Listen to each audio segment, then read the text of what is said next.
Okay, okay, it's 7 o'clock. We'd like to welcome you to the Master Gardener Volunteers Spring Gardening Zoom sessions. And tonight we welcome you to the Seed Starting Indoors class by Master Gardener Margaret Murphy. She's been involved in the Master Gardener program since 2011. She has been an active member of the Extension's Parker Scripture Gardens Committee, and she's also been a key leader in the perennial garden and other garden areas over the years, and she's also been involved in the Herb and Flower Festival. And she has grown seeds for a number of years, and she'll share her expertise with you tonight. And we also have Linda Wimmer.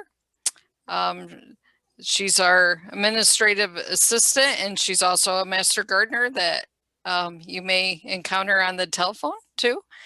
And if you have questions about what Margaret is talking tonight, please put them in the chat, and then we will address them at the end of the session. We will also be taking a poll at the end of her presentation tonight, and we will answer in the chat, so you will stay all muted. And this session is recorded and will be shown on Oneida County CCE YouTube page. And we thank you for joining us tonight, and I will pass it on to Margaret.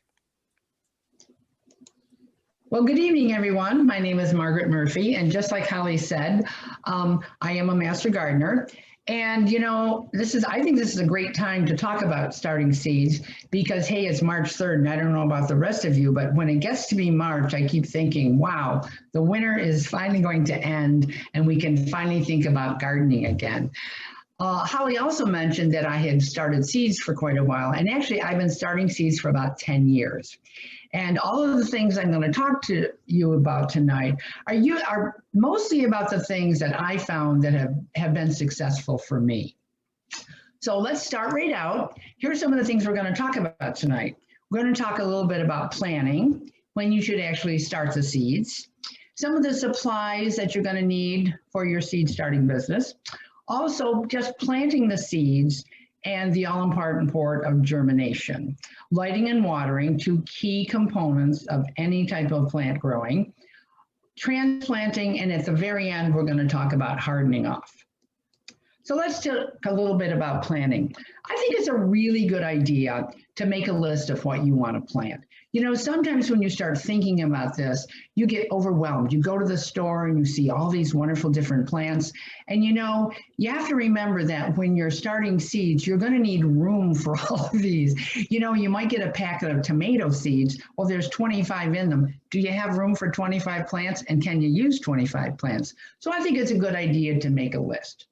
The other reason I think you should make a list is there's actually a difference between starting seeds indoors and outdoors. There are actually some seeds that just really don't do well inside. Some things like root vegetables, things like carrots and like beets, they just don't transplant well. So you really need to start those seeds outside. Most of the things we're going to talk about tonight, of course, are all the seeds that you can start indoors. And there really are just so many that you can start indoors. Crops that are best started indoors are things like broccoli, Brussels sprouts, cabbage, lettuce, good old tomatoes, basil, eggplant, peppers, and really you can also start almost all your annuals inside. So when should you start your plants? Well, first of all, you should know your zone. I'm not sure where everybody is from here tonight, but if you want to know what your zone is, just go Google it and say, find my zone, and it'll give you a picture of the New York State map. And all you have to do is put in your zip code and it'll tell you what zone is. I did that today, and I put in 13502, which is Utica, where I live. And it came out that my zone was going to be 5A. There is a little different annotation now. They have a little subset. But 5A is where I am. So the reason you want to know your zone is you need to know, well, what kind of plants I can grow, and also when are you going to be able to start them. For most of us up here in upstate New York, let's face it, you can have snow in May. So traditionally, everybody plants things around May 30th. I think that's a good date to shoot for your dates that you think you might be going to plant them. So what you want to do is you want to go backwards from May 30th, which will bring you to about April 1st. Now, if you put your start seeds around April 1st, I think you will have a pretty good plant by the time that 8 weeks is in. If you want to start them in the beginning of March, then your plant is just going to be a little bit nicer and bigger. Now, if you start perennials, they're a little bit different. They seem to take a little bit longer to germinate, and they also take longer to grow. So I usually start my perennials about 10 weeks out, okay? Now, the one thing you want to know about perennials, just so that you won't be disappointed when you get your beautiful plant at the end of your 8 weeks, is that they're probably not going to bloom that first year. It's just something you should know. But the good thing about starting your own perennials is, boy, you can save a lot of money. If you go to any garden store this summer and you look at things like coneflowers, Shasta daisy, you're going to pay a good buck for them. And instead, you can get your own seeds and you can have really nice plants on the second year. So let's talk about supplies. So since you're going to start seeds, the very first thing you need is some good seeds. Now, I did put that adjective, good seeds, because I think it's really important that if you're going to spend the time and you're going to have to spend a little money, that you invest yourself with some good seeds. Now, I go to the dollar store all the time. They have great items. In fact, I use a lot of the supplies for my seed starting from the dollar store, but not seeds. You really want to buy good quality seeds. Some of the places you can buy the good quality seeds would be like Home Depot, Lowe's, Tractor Supply Store. They usually at least carry a brand name like Burpee. And I think one of the things you want to remember when you buy good seeds is they're probably guaranteed that they're going to be fresh. There's nothing worse than trying to start a seed that's like 3 or 4 years old. So that's why if you buy seeds at one of these reputable places, you're going to do better. The other place you can buy seeds is online. Now, over the years, I have discovered that I really like buying my seeds online. And the reason I like doing that, probably for one reason, I get bored in January and I start looking out for all the different garden things and I see all these beautiful plants online. But one of the things about buying seeds online is you will get a wider variety than maybe at some of the box stores. One of the things I found when you start looking for seeds, you might see this annotation called AAS. Well, that stands for All American Selections. Now, I put a quote on here that's right from their website. These seeds have been tested nationally, and they've been proven locally for garden superiority by horticulture professionals across North America. Now, I've used these AAS seeds, and I'm going to tell you they're really awesome plants. And to prove our point, all you got to do is come over to the Cornell Gardens this summer, and we have a display garden that shows just All American Selections. That's where I really got interested in planting seeds and also using the AAS seeds because they're really awesome plants. So let's start about now. Okay, so you bought your seeds. So now you got to find a medium to put them in. So one of the things you might think about using is seed starting mix, okay? Now, I have a picture up here of the one I bought a couple of years ago. It's called Jiffy, okay? I'm sure there are other brands, but a seed starting mix is important because what it is sterile. And what it does is it prevents your plants from getting diseases. So it's a really good medium to use, okay? Now, one of the other things you might think about using, and then something that I use, I call them seed pods. They're actually pellets. I should put one right up here. There it is right there, okay? It's a flat little pellet. I like them because I find they're very easy to use and they're just very compact. And when it's time for transplanting, I find the little pellets are great. Now I've got a picture down here on the bottom. It's called a Jiffy greenhouse. And that's the thing with the little pellets, okay? Now the reason I like that is, first of all, you can get them in different sizes. If you're gonna start a lot of seeds, you can actually buy one that's 72 little pellet things, okay? You can also buy one that's got only 16 in it. So if you're just going to do a small amount of seed starting, you could do that. The one I purchased this year has 50, and I found it really works nice. Now, what you do with this little pellet thing is you get, you fill that whole thing up with about a gallon of water, And then what happens is the little pod gets to rise up and it's about 1.5 inches high. Now, one of the things this year I found when I got my kit was it came with this new Super Thrive mix. Now, I'd never used it before. It never came with a little kit before, but it's supposed to help the seed germinate faster. So I thought, oh, what the heck, I've never used it. I might as well try it this year. So what I did this year was you took this little packet of mix, you put it in a gallon of water, and you covered your little pellets, and and you use that instead of just the plain water. And I'll tell you right now, this year, I believe my seeds did germinate a lot faster. So some of the other things you're going to need for supplies. Now you got your seeds, you got your seed starting mix, okay? So now you're going to need something to put those seeds in, okay? So you need some type of a container. Whatever you're going to use for a container, make sure it's very clean, okay? The other thing you're going to need is drainage, okay? And you also have to make sure that it's going to be deep enough for the little root system. Now, I already showed you this type of container that's with the little pellets that you can use to plant your seed. Another thing you can buy are these little cell units, okay? These are nice because this is what you're going to use for your seed starting mix. Now, one of the things I forgot to tell you about seed starting mix is when you open that bag of seed starting mix, it is so dry, it just practically fluffs out at you. So what you want to do with your seed starting mix, get yourself a pail or a great big bowl and dump it in there and moisten it in the pail or the bowl. It is so much easier to work with that seed starting mix when you go to fill those little cells when they're already moist than trying to put the dry stuff in those little cells and then you're trying to get it wet. It's just a nuisance. It's really easier if you wet the seed starting mix first, maybe a day ahead, and then you're going to put it into your little cell. Some of the other things that you can use for containers, hey, everybody eats yogurt. Start saving your yogurt jars, okay? The only thing with the yogurt things, make sure they're clean. They're really pretty easy to clean. They're also pretty easy to put holes in the bottom. So again, that's something you can use to start your seeds in. So now let's talk about actually planting the seeds. Now, I put down, the first thing I've got on my list here is a paper plate. Might seem crazy to you. However, again, I've been planting seeds for a long time, and I can't tell you how many times I opened a little packet and those little seeds fly out all over.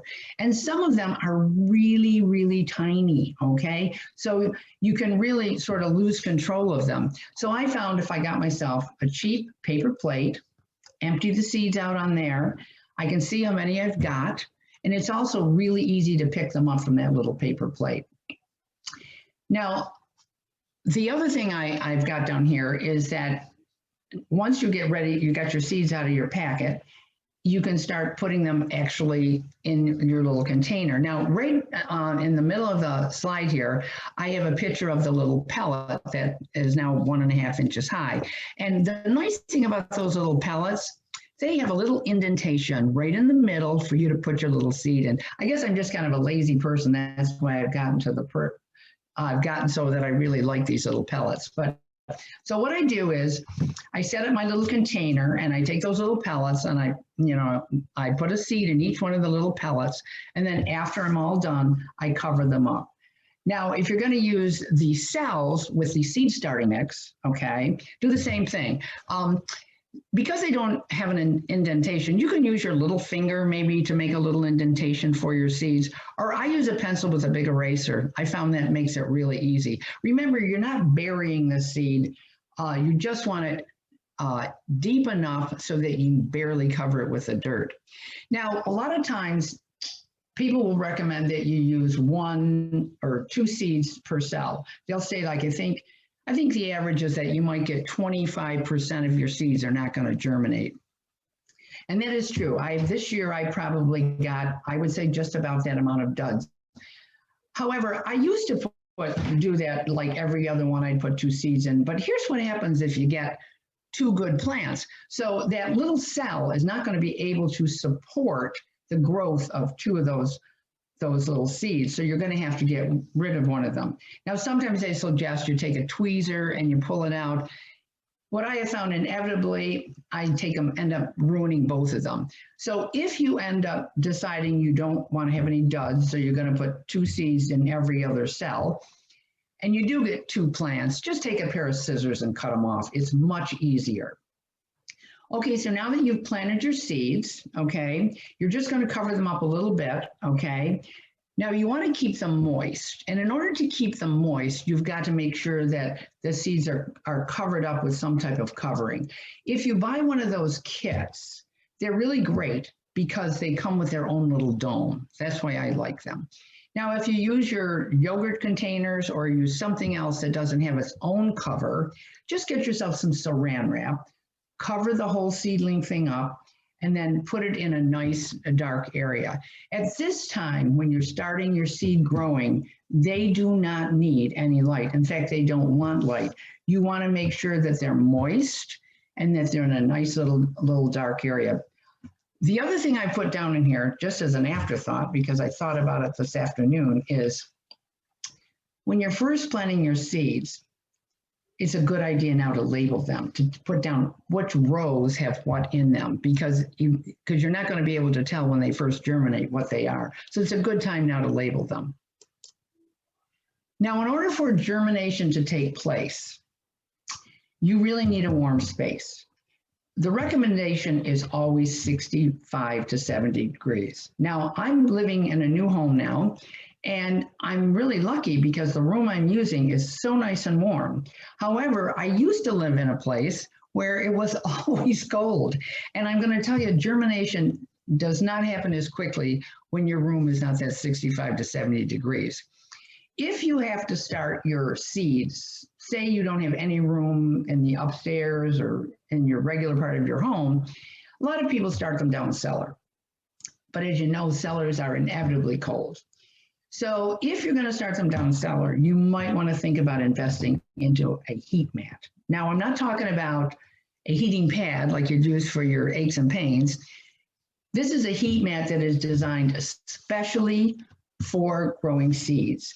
I've never used one, but I have many friends who use them, and they swear by them because they do start their seeds down cellar because it's the best place they have to start seeds.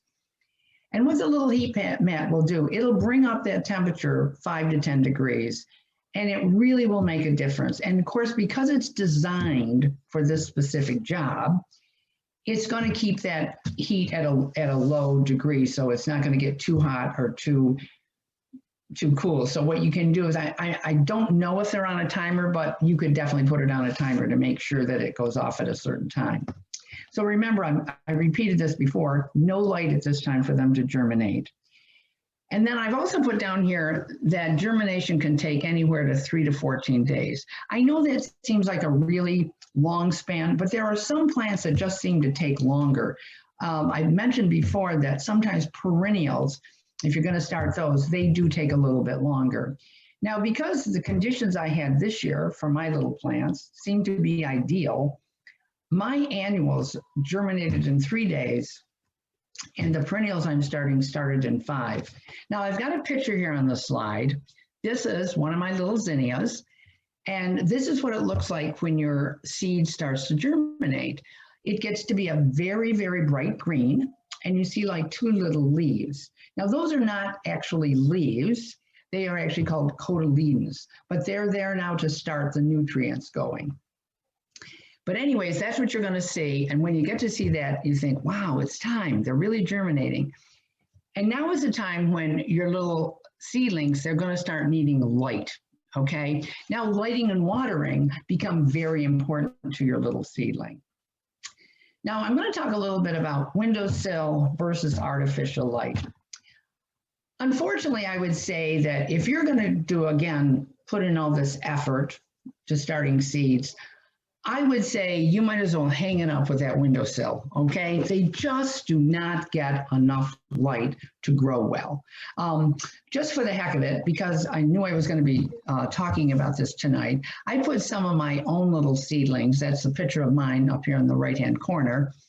I put some of my seedlings out on that little windowsill, and I just wanted to see again what it would be like. That window faces the east. And in the morning, you get great light. But remember, during the day, the sun moves across the sky, so it's not going to be that steady light that you're going to need. You're going to need 8 to 10 hours of light to get those little seedlings to start. The other thing I noticed about the windowsill, it got so cold in the evening. And that's another thing. Remember, we're trying to keep these little seedlings at 65 to 70 degrees, and we want that 8 to 10 hours of light. Now, the other thing I put down here is that the light should be close to your little seedlings. I put down 6 to 8 inches. That's ideal, okay? Because what happens if you try to put them in a windowsill or your light is too far away, you get little plants that look like that. I mean, they start stretching out to get to the light. They just can't make it. So what you end up with is a really weak root system, and they just don't look good. Now, one of the things you could consider buying, again, remember, you can always keep spending money on all of these projects, but one of the things you could consider buying is a grow light. Now, I found this one in Walmart. I think it was $37.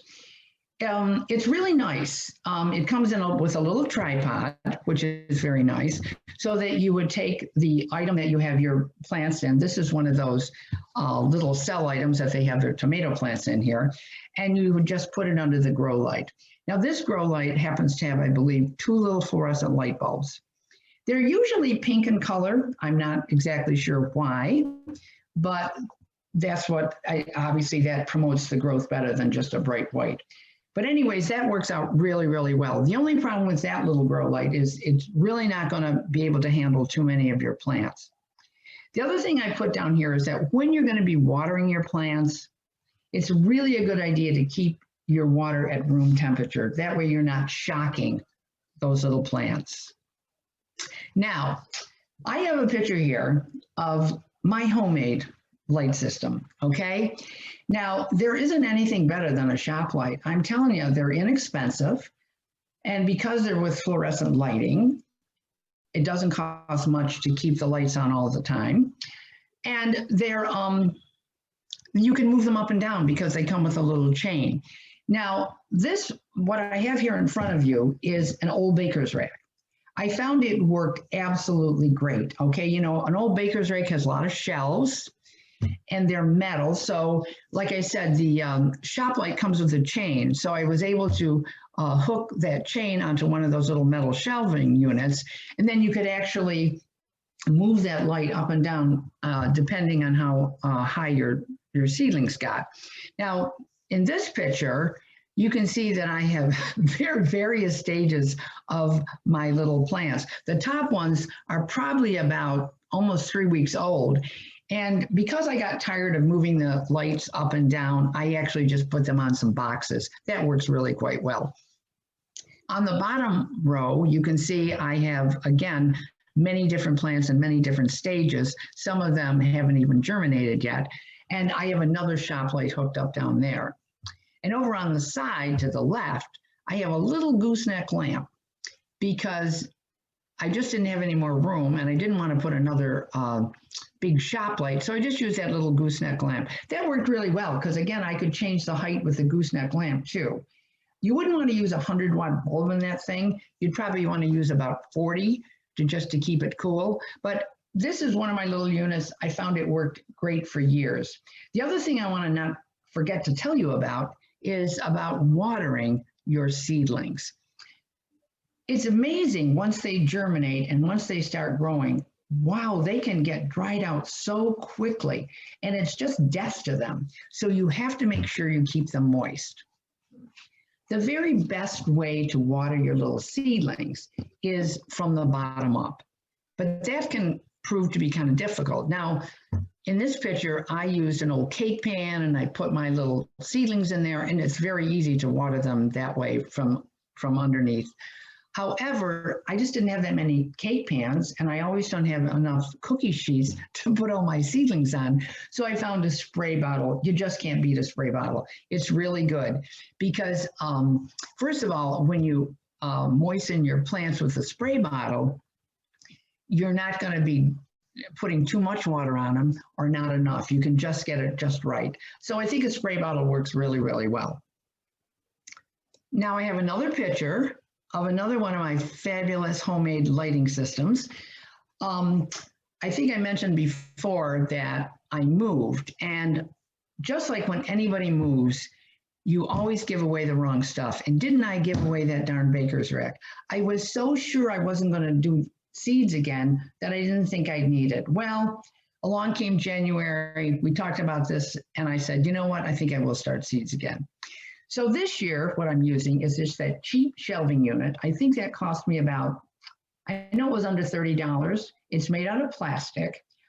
And this one is only about 24 inches wide. So I decided not to use the shop lights because they would just be too big, and I'm not growing as many plants as I usually do this year.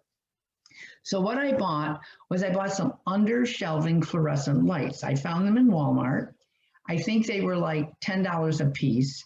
And I liked them because what I could do was I could attach them to the underside of that, like say the top shelf. What I did was I got my electric screwdriver and I bored 2 holes on the top there, and I put the screws in, and that's how I hooked them up. And they were working really, really, really nice. I happened to put my light switches on a timer, so I don't have to forget about having them come on and go off at nighttime. But as you can see from this picture, again, I have more plants that are in various stages. The ones on the top have just germinated, and the ones on the bottom that are sitting in the dark, they're waiting to germinate. So now let's talk about transplanting. Okay, so you got all those supplies, you planted your seeds, they've germinated, and now they're starting to really grow. So there's 3 things you're going to do for transplanting. First of all, I call it the 4-leaf rule. Now, that little plant that I showed you before with its little cotyledons with the little 2 leaves, sure enough, now it's got 4 leaves. Okay, it's a zinnia, and now it's sprouted out the 4 leaves. So once you get to that point that you get the 4 leaves, now the plant is really going to start growing. So you need something for the root system to really take hold. So you're going to need something deeper than that little pod. So you're going to need more containers, and you're going to need some potting mix. So let's talk about the containers first, okay? Now I got a picture here of those little Jiffy pods. I'm sure you've seen them. I think you can even buy those at the dollar store, but they're quite nice. They're made of a biodegradable material so that you can leave the plant completely in that for its full growth cycle, and then you can even plant that whole thing right in the ground. They're very nice because on the bottom, they have a nice, they've already got their drainage hole already there for you, so you don't have to do anything. Now, one of the things that I've used, and I found these are cheap, if you want to use these for containers, those are styrofoam cups. I bought 50 of them at Walmart for 98 cents. So you can't beat them. The other reason I like them is they're really easy to put drainage holes in them. I just used a Phillips screwdriver. You just pop a few holes in the bottom. The other nice thing about using a styrofoam cup is you can actually take a magic marker and you can write on it what the name of the plant is. So that makes it nice too. So potting mix. Yeah, you're out, you're going to go to the store again, you got to go purchase some more stuff. But potting mix is really, really important. You certainly don't want to use garden soil that you might have had laying around from last year. It's just too heavy for one thing. The potting soil is lightweight, it's porous, it's good for the water drainage, and it also holds the water well, and it remains nice and loose after planting. Usually potting soil is made from peat moss, vermiculite, and our perlite. Now the one I have here is the one I always buy. I always buy Miracle Grow. You can get it almost anywhere.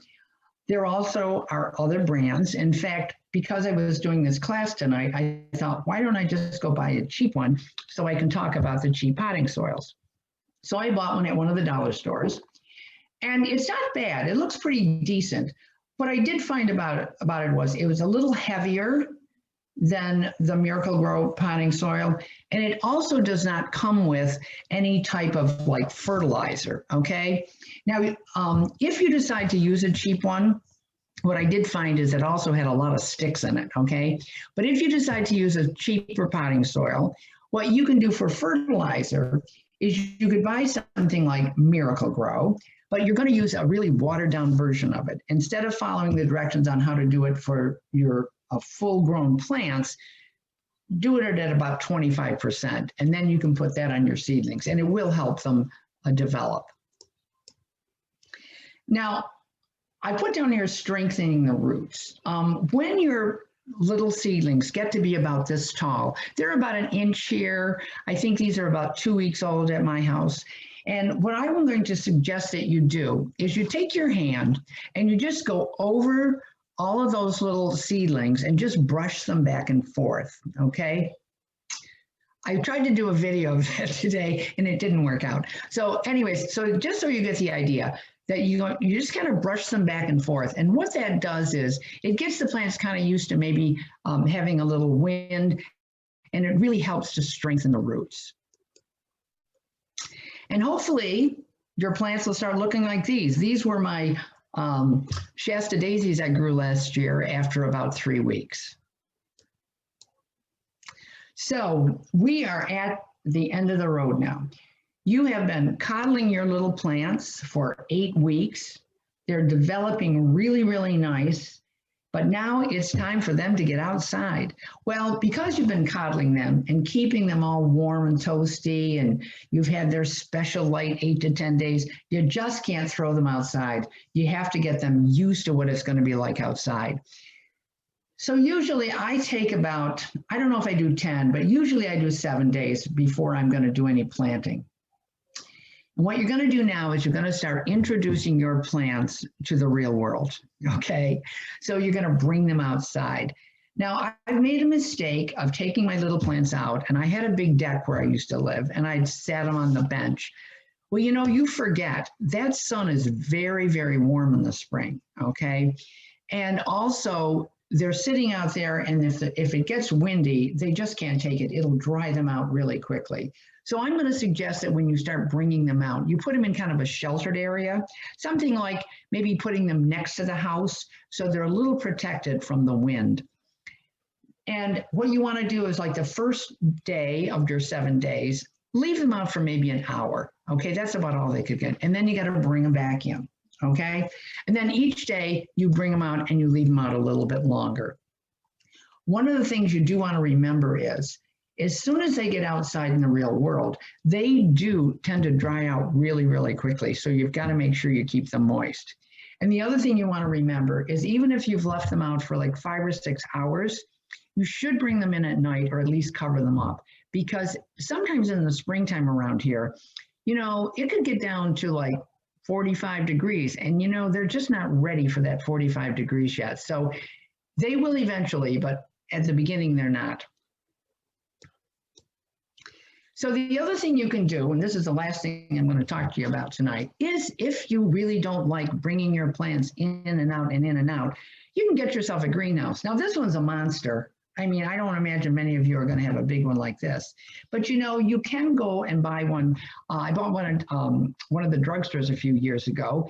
In fact, I see they have one advertised at the Tractor Supply store, and it's only $39. The nice thing about having a little greenhouse like this is that when you start hardening your plants off, you can actually put them back into the greenhouse. And usually if it's not too cold at night, you can leave them there. What's really nice about those little greenhouses is they usually have little zippers on them, and you can keep them completely closed up, and they're protected from the wind and the rain, and it keeps them really, really moist. So it is just another thing if you feel like doing that and you're really going to get into this seed starting business. The other thing I have here is a picture of a cold frame. I've never used a cold frame, but I know people who do. And these are homemade. In fact, on the one of the sheets I have for our resources is there are instructions on how to make a cold frame on the Cornell website. So that would be something, if you really don't want to bring your plants in and out all the time, you could use a cold frame. So that's it. I hope you've gotten all the information you're going to need to start some seeds. I think you're going to find it's really a fun project. If you have children involved, they're going to love it. But it's something that I've been doing, and I have a picture here of all the seeds we started for our garden club.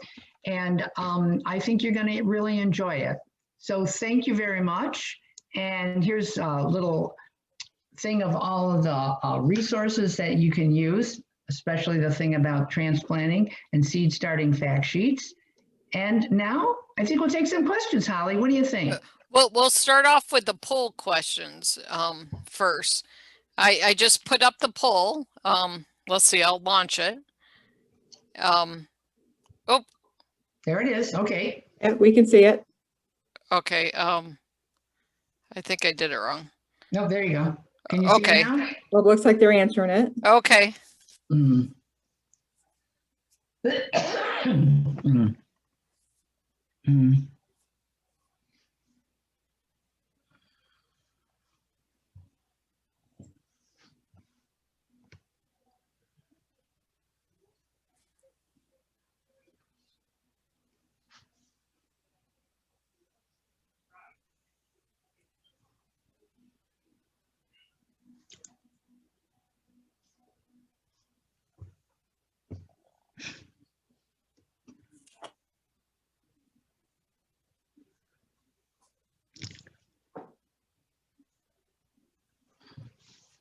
Just waiting for everybody to finish answering the questions. Thank you to all of you for doing that. Yes.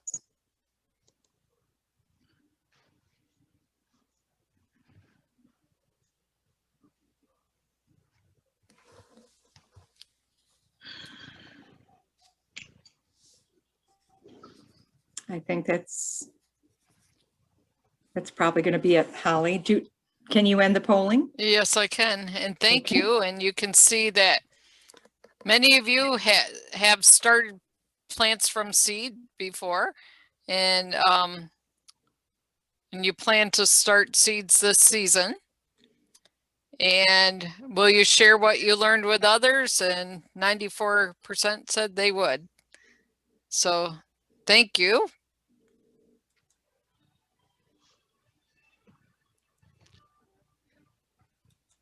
Okay. Okay, Margaret, we can take some questions for you. Let's see here.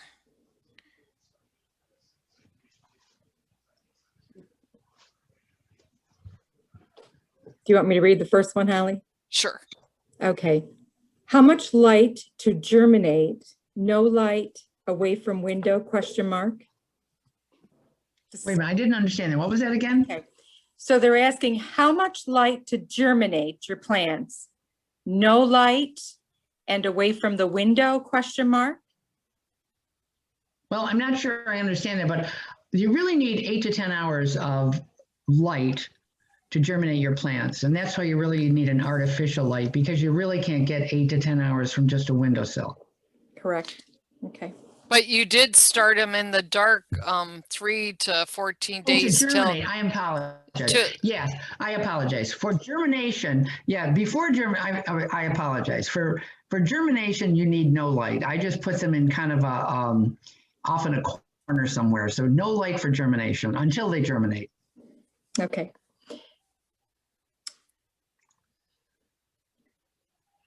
Next, go ahead. Oh, there's that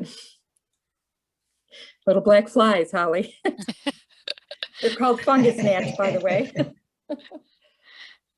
Okay, this person has little black flies that kill my seedlings in the cellar. Any recommendations? And Linda just answered them that they're fungus gnats, right, Linda? Yeah, so if you want, Margaret, I'll answer that. So yes, go right ahead. An infestation in the building a couple years ago. Fungus gnats are capable of hatching in your soil 200 eggs per gnat. And so they multiply extremely fast and they can cause havoc. It's very possible that if you're getting these flies in there, these gnats, that you already have them in the basement. And I think to better do this, Holly, I'm thinking that maybe this person should contact, we really need to give them the information on how to deal with these fungus gnats, because we've been trying many different methods. More recently, one of the other master gardeners tried a hydrogen peroxide soak, and it did help. but she killed a couple of her plants. So we understand that this is a problem. One thing is not to let them have access to the soil. A couple of recommendations are making sure that when you water, well, see, I actually, I can't completely answer this, Margaret. You know why? Because when they recommend things like watering from bottom and things like that, that's the fungus gnats will literally hang out on the bottom of your plants, Right. hang out in your soil, and they'll be flying around your house, and you can use those yellow sticky traps, but you still don't get rid of them.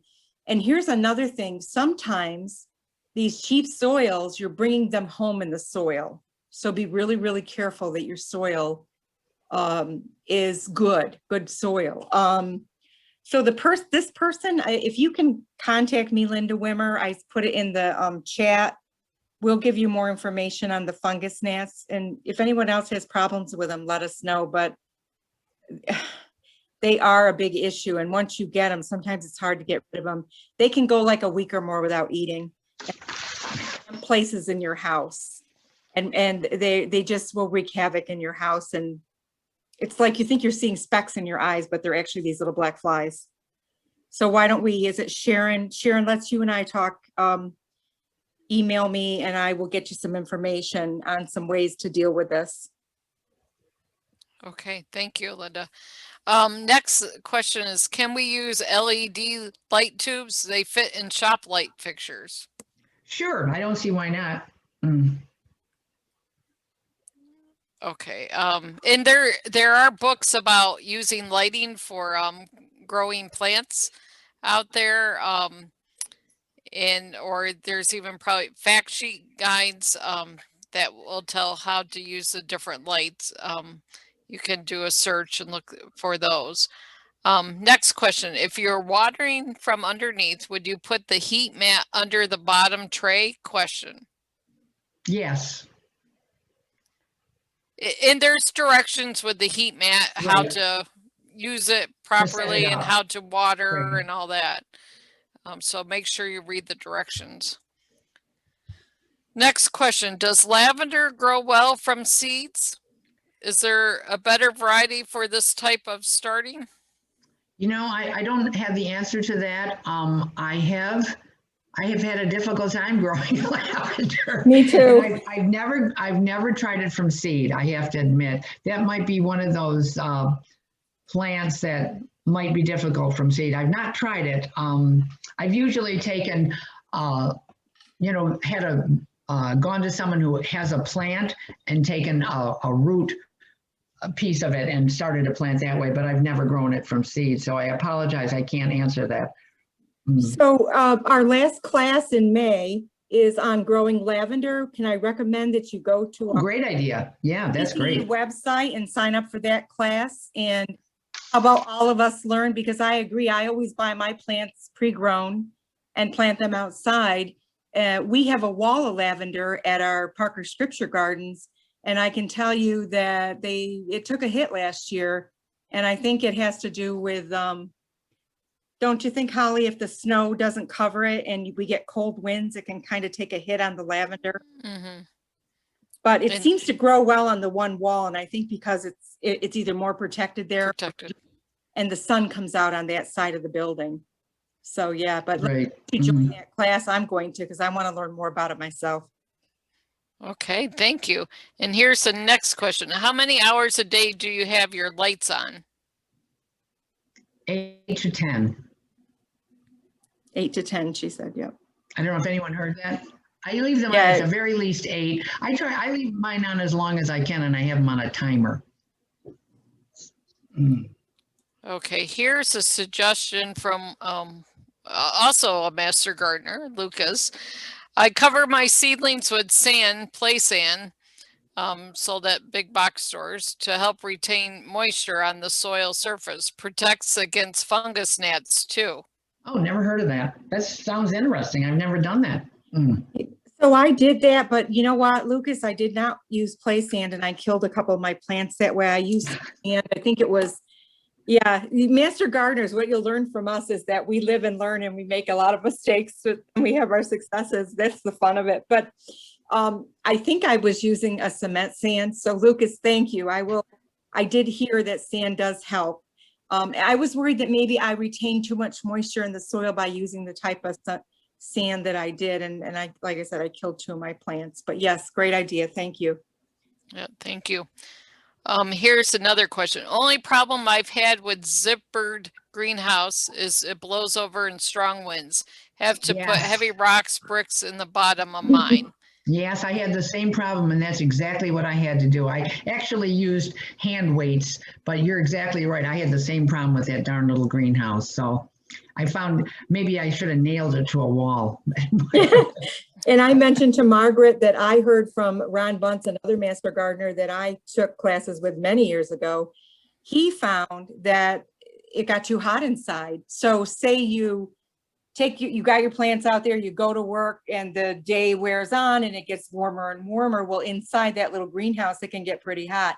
Now, Margaret, you hadn't had that experience, but my concern is if you're not there to open that up when it gets too hot. So that's another thing you want to think about if using those greenhouses, just so you don't fry your plants. Yes, yes, thank you.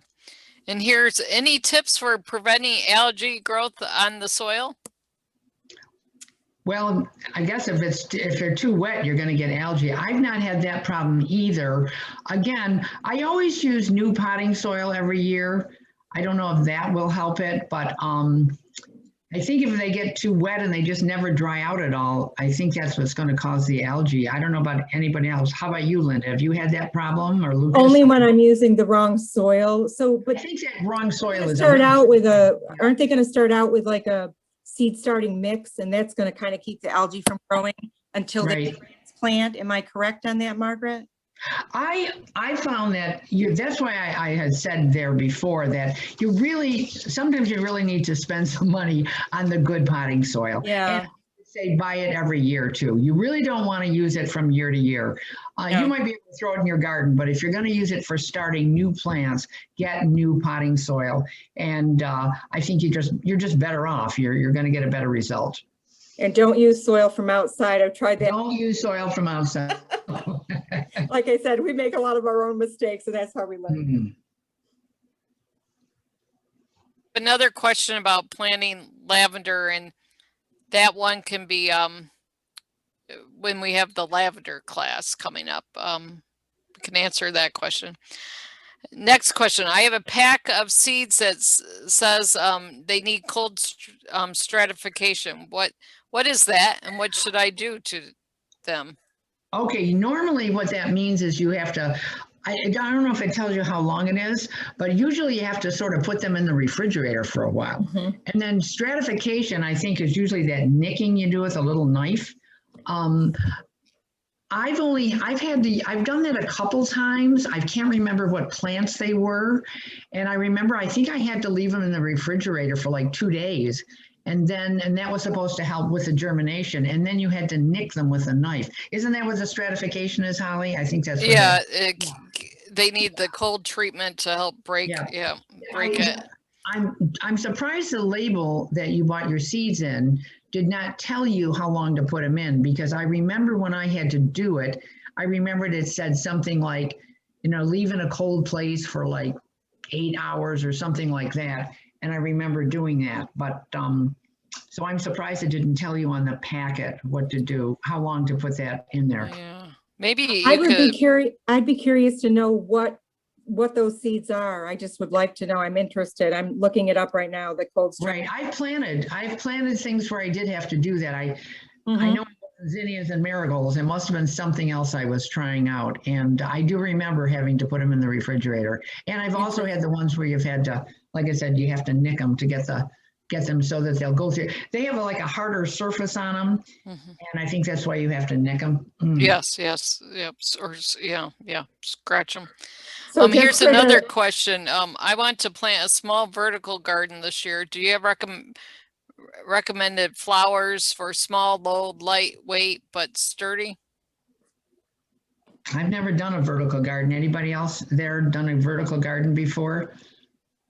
So it's done on like a wall? Is that what it is?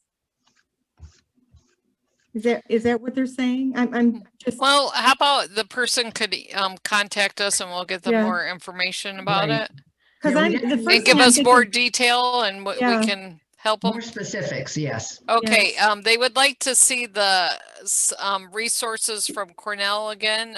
Okay, let me go, I'll do that. Slide. Previous. and while she's getting that, I want to just let folks know that our cceoneida.com website under Home and Garden, you'll see fact sheets over on the left when you hit gardening. We just have a wealth of information in there on anything you can imagine on growing different plants, trees, soil samples, how to take them, how to submit them. So honestly, you should go in and just zoom around our gardening area in our website. Yes, yes. Thank you, Linda. And here's another question. Let's see. Oh, one of the gardeners, Ann Tamarkio, mentioned for some plants like wax begonias, they do need light to germinate. So, Oh, okay. Mhm. and then Roseanne Laparco, another master gardener, shared yellow sticky cards that you can buy in any retail store, can be put on a stick to capture the adult fungus gnats. yeah, I caught a lot of them, Roseanne. I mean, a lot of them.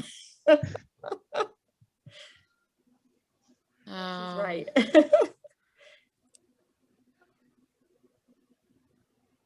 And she also said about the wax begonia seeds. She planted them in the seed pods and they are coming along good. Good. Um, Oh, okay, yeah. Oh, that's then we have a lot of lavender comments there. So oh, you I gotta think all that join the lavender class. the clash will be great. Oh, someone made a comment that they picked up seeds at a discount store and they were supposed to be watermelon, but they got cucumbers. We actually bought plants one year that were labeled, they were plants, right? They were labeled as one thing, but they were something else. So yes, we can laugh along with you about that. Okay, and then how do you recommend to test old seeds for viability? So That's why I keep the labels and I make sure my old seeds are in the labels. You know, I don't know how you would do that. Does anybody have that answer? I don't know. I just throw mine out after 2 years. Well, germination is all you lose, Holly, when we just had this discussion. So, I mean, I save seeds. I saved some zinnias for about, I think it was 6 years. I forgot they were there, threw them out, a bunch of them grew. Usually what you lose is your germination. Your seeds can last for several years. Oh yeah, if they're kept in a dry, cool, dry place, usually. Cool, dry place, yes. They can last for years and years.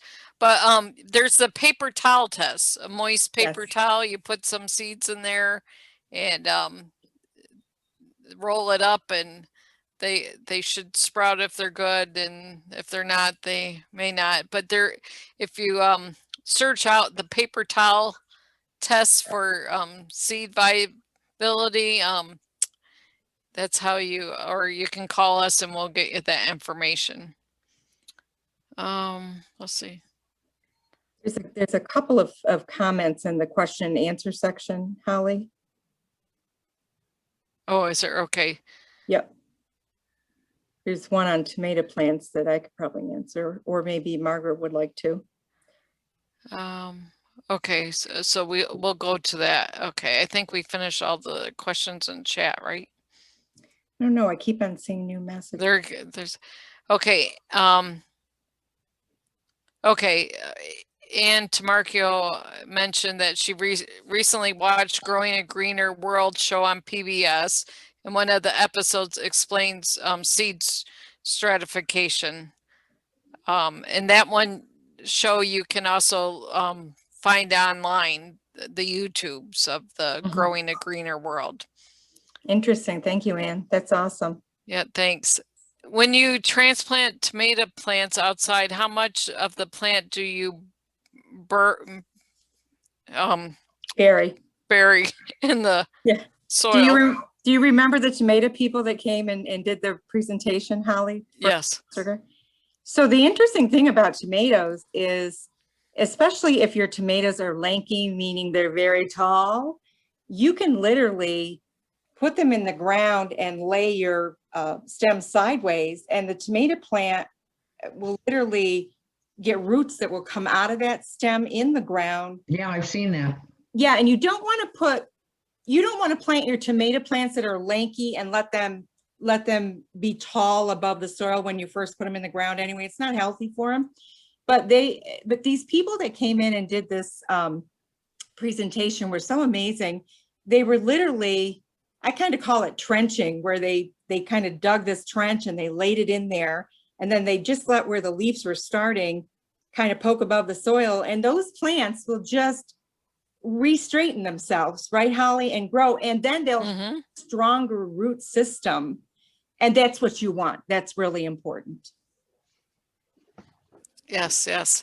And I think we have covered all the questions, and we'd like to thank you. And our next class that's coming up is on March 24th, Wednesday night, again at 7 p.m. And it's going to be pruning trees and shrubs. Oh, good. Yes, Mike Mahana. He's amazing, you guys. So join us again. Yeah, so tune in on March 24th at 7 p.m. Certified arborist. Yes.